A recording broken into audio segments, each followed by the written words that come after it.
we're going to bounce to a panel of 3 inspirational humans who you absolutely must know. There is Danny Thompson, who used to fry chicken at a gas station, is now a software engineer. April Speight, who used to work in fashion merchandising, is now a software engineer. And iAsia Brown, who is ex-military, now working in technology. So these 3 people are incredibly inspirational and so authentic, and they are going to share their journeys with you right this second. Are we ready for you 3?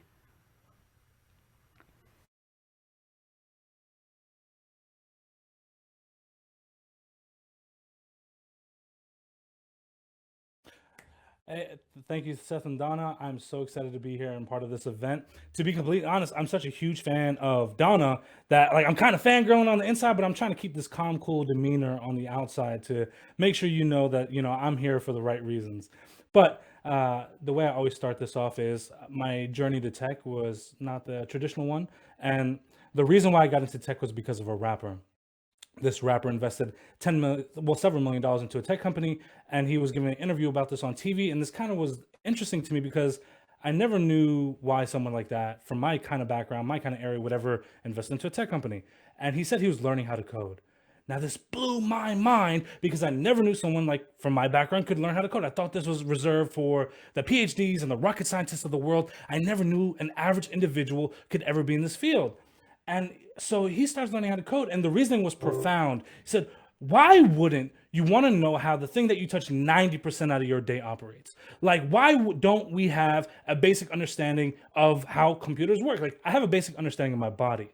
I know if I'm sick, either A, I need to go to a doctor, I'm not going to make it, or B, I can take some Robitussin and ride the side, I'll be A-okay. Or if my car makes a weird sound, I'm like, oh, I need to go see a specialist. So why don't I have the same understanding of how this computer operates? Like, why is the limit of my understanding opening youtube.com and watching videos of cats play around with yarn, right? So he starts learning how to code, and so do I. And I get on freecodecamp.org and I start learning. And I'm going, and I find out about this thing called meetups. And I go to this meetup, and at this time in my life, I know HTML and CSS. I make like a very bad application, very simple, where you enter like the URL of an image and add some coloring on top. It's like a really, really bad filter, but it's safe to say at this point in my life, I could cure cancer with code. I can't. I'm terrible. It sucked. But so I go into this meetup, and I very quickly realize that I don't know anything. And people are saying like these foreign language to me, like C sharp and Java and SQL, and I don't know what any of this means, but now I'm hooked. I've been introduced to this brand new breadth of knowledge that I didn't know existed.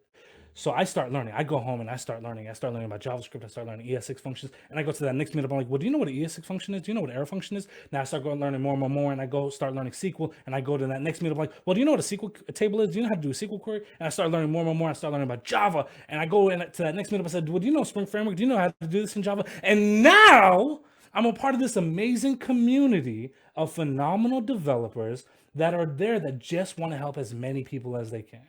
And I love being a part of this. And I truly preach meetups all the time because meetups genuinely changed my life. If it wasn't for finding a supportive community of developers, I don't know if I would have ever been able to make that transition to tech. Because one thing you have to understand, this entire time, I was working in gas stations frying chicken. I fried chicken. I had a PhD in fried chicken. I could fry the best chicken around. I gave Chick-fil-A a run for their money. But I was stuck not making anything. I'd work 80, 90 hours a week and I'd make just enough money to be broke. And things were getting hard, and I found myself really questioning like, how am I gonna, what am I gonna do? Like, how am I gonna pay all these bills? I got a kid on the way. I don't know how I'm gonna make it. And I go and I start progressing and I start getting involved in these communities. And I remember going on these interviews and I was doubting myself. I'd have all this imposter syndrome and this doubt coming to me like, Danny, they don't need you. They don't want you. They want professional developers. They want people with experience. They don't want someone that smells like fried chicken when they come into this interview because you're coming from the gas station. They don't want you. They want someone that knows what they're doing. And that's not you. My doubts, my insecurities, everything that I doubted about myself, I made it. I'm Danny Thompson, and I'm a software engineer.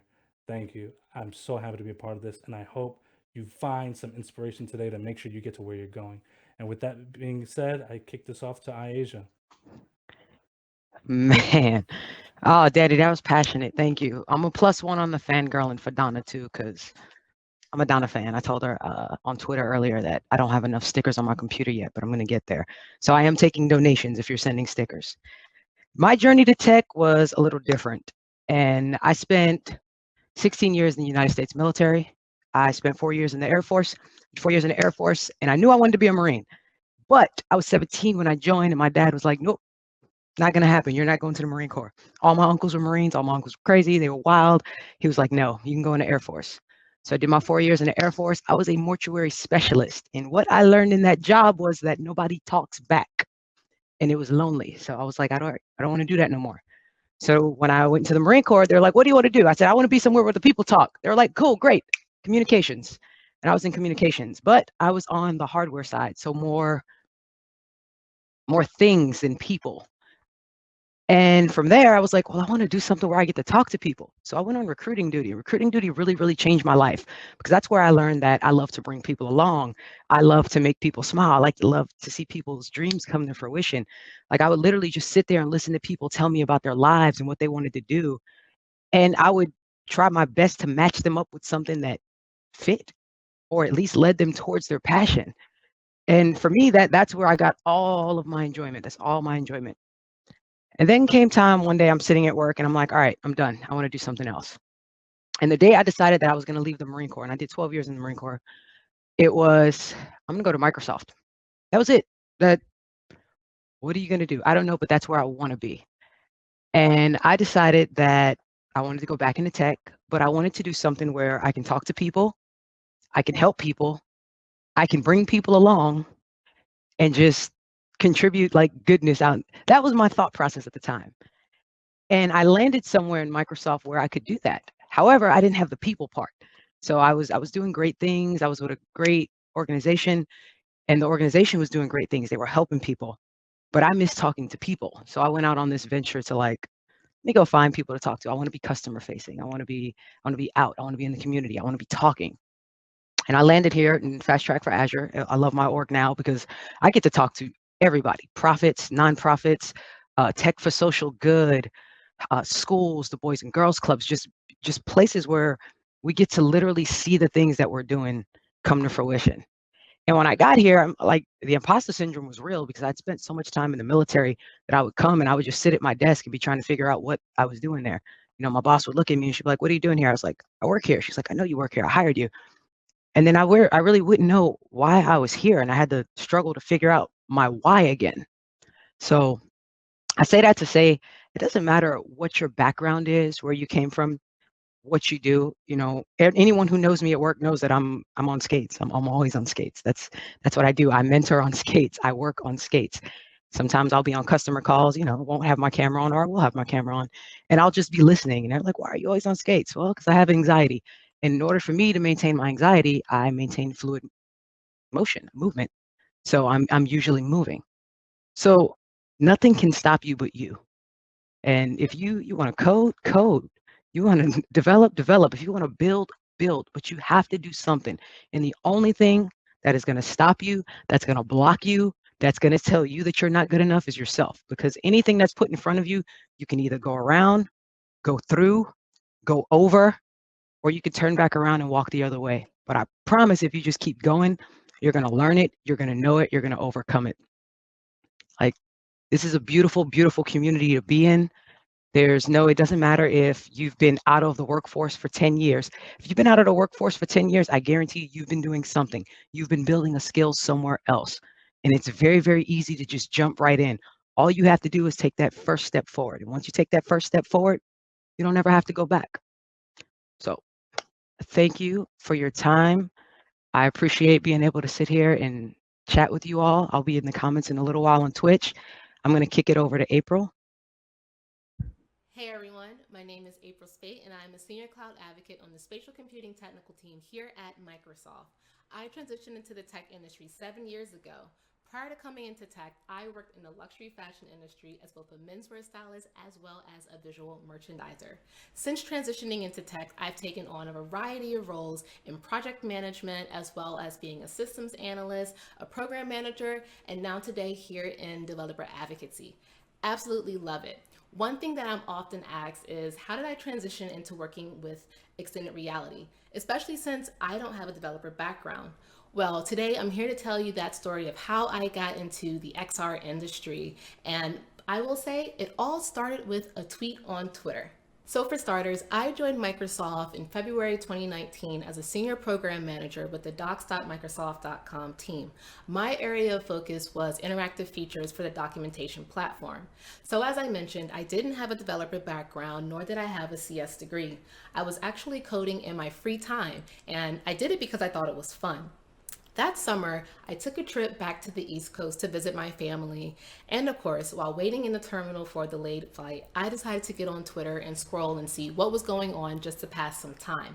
I happened to have came across a really cool HoloLens 2 demo that integrated speech translation.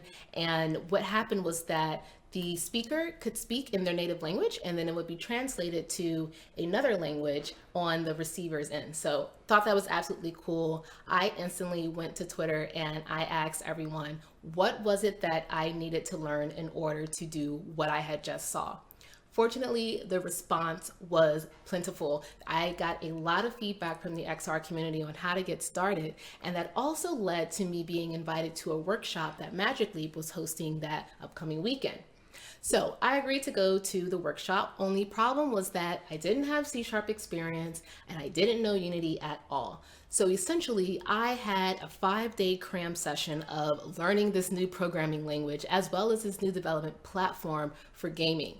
And it might have been a very difficult, intense struggle, but I actually finished it in time for the workshop, and I felt that I had just enough knowledge to get started. Turns out I knew a lot more than I thought I did, and the workshop went pretty well. Shortly after that, I met up with some folks that worked in Microsoft within the area of mixed reality as well as spatial computing, and I got a chance to actually try out a HoloLens on my own for the very first time. Absolutely thought that was cool. I stayed in touch with those individuals, and I also had a mentor at Microsoft that helped me get ready for that next step in my career, which happened to turn out to be developer advocacy. I also connected with my actual manager that I had at the time, and we put together a career development plan that would help me prepare for that next role. Fortunately, later that year, earlier, let's say here 2019, the opportunity presented itself and I made the transition over to my now team, which is within spatial computing. Shortly after joining that team, I attended MIT Reality Hack, and that was my very first hackathon ever. Didn't know what to expect, but it was probably one of the best experiences I've ever had since being in this industry, I would say. Myself and 3 other individuals, we created a VR learning experience app that's designed for children to help with children with dysgraphia as well as dyslexia, and it helps with their letter formation and their word recognition. Completely shocked that we actually won 2 categories at that hackathon, and I will say that gave me the confident boost that I needed walking into my now role in developer advocacy. One thing I will definitely say is where I'm at today definitely took a village.